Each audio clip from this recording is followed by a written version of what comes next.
Mistake number 9, waiting too long to adapt. This is a little bit like the mistake I mentioned about I've got to be certain. I've got to be sure, otherwise I'm not going to do anything yet. So we're seeing these mistakes, if you can get a sense, these mistakes I'm talking about hover, they sort of happen at the extremes.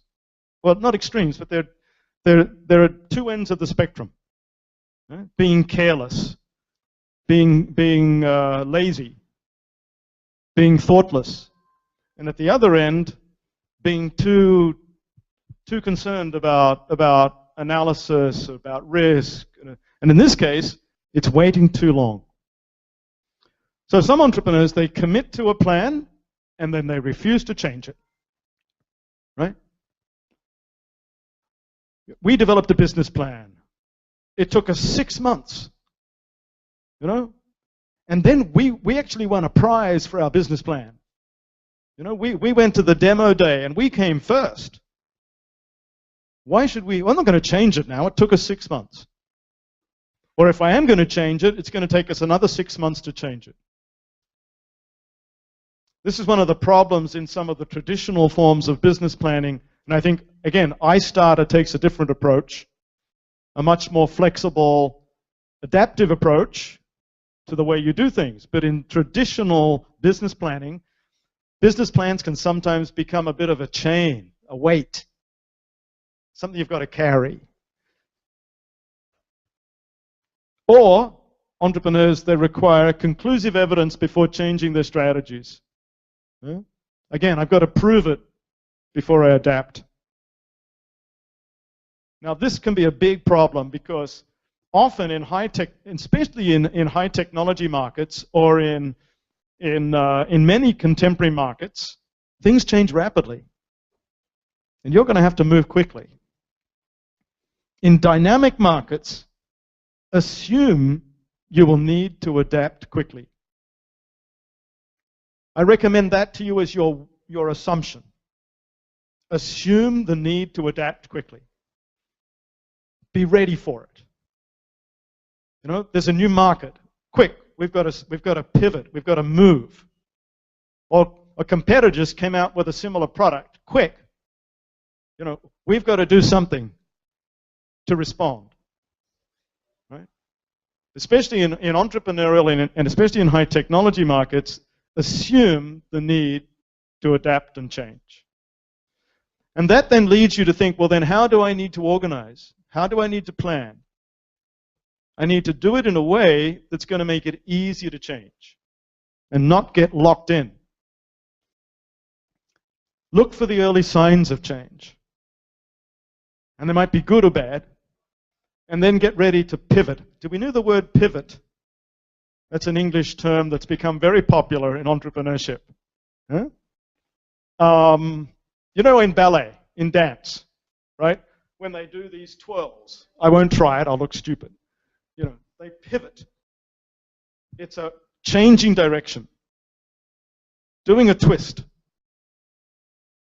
And the language now that is often used in entrepreneurship is that entrepreneurs often need to pivot. You need to be able to swiftly change directions. Get ready for that. And remain flexible in your decision-making processes and routines. One of the challenges of growing a business, and I assume some of you have already done that, is that as the business grows and develops, you have to become more organized. If you're going to create a great company, you're going to have to become systematic. You've got to have processes and routines and systems. You have to. Especially if you're dealing with technologies or with health. The problem is, how do you create systems and routines and processes and at the same time be ready to change and adapt? It can be done, but it takes quite a little bit of thought to put those two things together. I also think that this is one of the great challenges for large companies. Many large companies don't do this very well, which is why entrepreneurs often win. Yeah.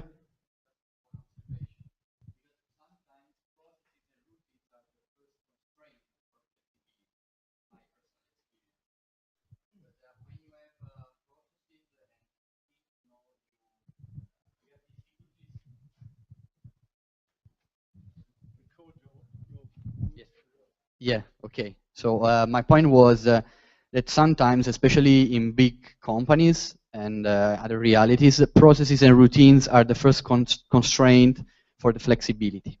Because if you have routines and processes, you have a rigid framework, and sometimes you have the difficulty to change because you are stuck on your processes, you know?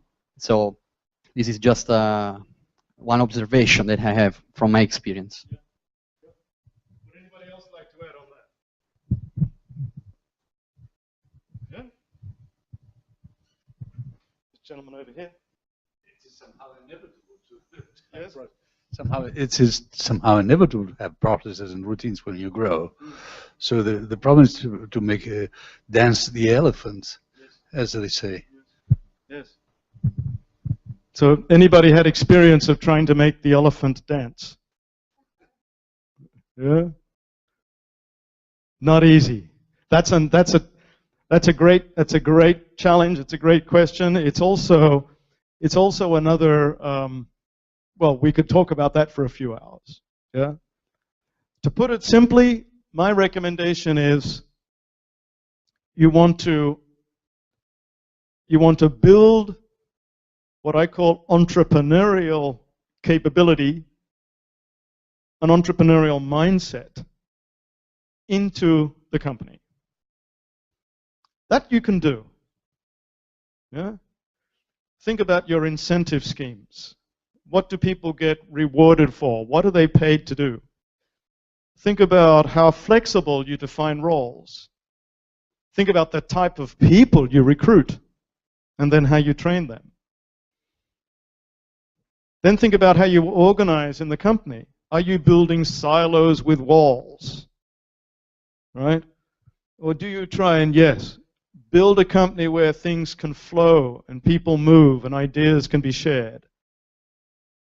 And then in your budgeting, how much of your budget is dedicated to, let's call it, taking some risks? You know? So I think there are ways to try and help the elephant dance, but that is a huge challenge. A huge challenge. The problem is, unfortunately, that entrepreneurial firms, new firms, the kind of firms that you may decide what you want to avoid if you're starting a new firm, don't create a baby elephant. Right? What would be a better animal to consider? I mean, elephants are great. You're creating a baby, an animal that's much more adaptive. A cat, maybe a cat. Yeah. All right. Okay. Yeah. Great. Thank you for those contributions. Yes. So remain flexible in your decision making. The other thing I'd say to you is what I think this is a challenge for all of us. I find it a challenge. In my job, that's a problem. Yeah? And in fact, in my business school, this is a challenge. So I find that this is also something I have to think about for myself. My own decision-making processes, my own assumptions, my own habits. It's one reason I love doing this sort of thing. It keeps me, keeps it open. Yep. All right. We've got one more mistake to think about.